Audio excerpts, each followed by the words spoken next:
What if the world's most influential leaders were friends 20 years ago? We have over 2.5 billion raised by fellows in the last few years, and the majority of that actually after they joined the fellowship. And so we like to think that we have contributed to a lot of their success. On a personal level, the impact is incredible in terms of friendships, in terms of transformation that people experience. I've had so many fellows tell me this is the only event that I ever go to, because it's not a networking event. It's actually just friends talking to each other about how to become better. They're all volunteers who, outside of building insanely ambitious and successful companies, are also building Sigma together with us. It's an organization of huge brains with huge hearts.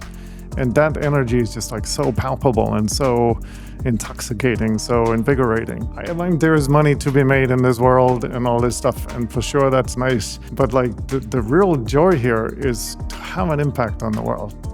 I think at Sequoia, you may know, we invest in founders from idea to IPO and beyond.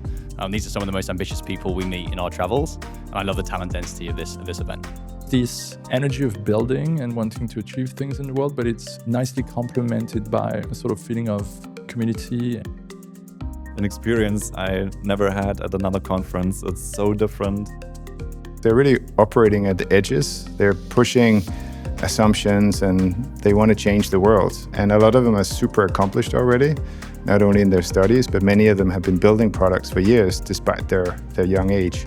The way we try to craft the experience at our Sigma Squared Summits is very much the same as we try to craft the people who enter this community. So we focus on this incredible combination of heavy business topics and ambition. And then on the other hand, we try to introduce the elements of vulnerability. It hits home for a lot of fellows, from how does AI really impact how you build a company, like how does it rewrite all the rules. We also really try to bring in the leadership aspect of it, and how do you become a better leader, and how do you lead from the heart. We live in a world where on the one side things are getting less and less personal, and so as the world on one side becomes fragmented and slightly less personal, on the other hand the rise of really the power and value of communities and ecosystems and the personal contacts become increasingly important. And so I think Sigma really sits at that great intersection.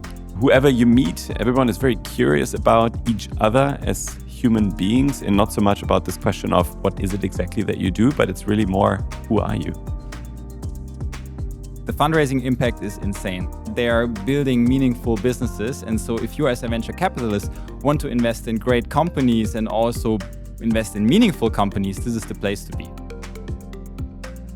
If you're young and ambitious and you really want to change the world, you're going to want to surround yourself with people who can give you real advice. And the summit is a really good community and place to find those kind of people.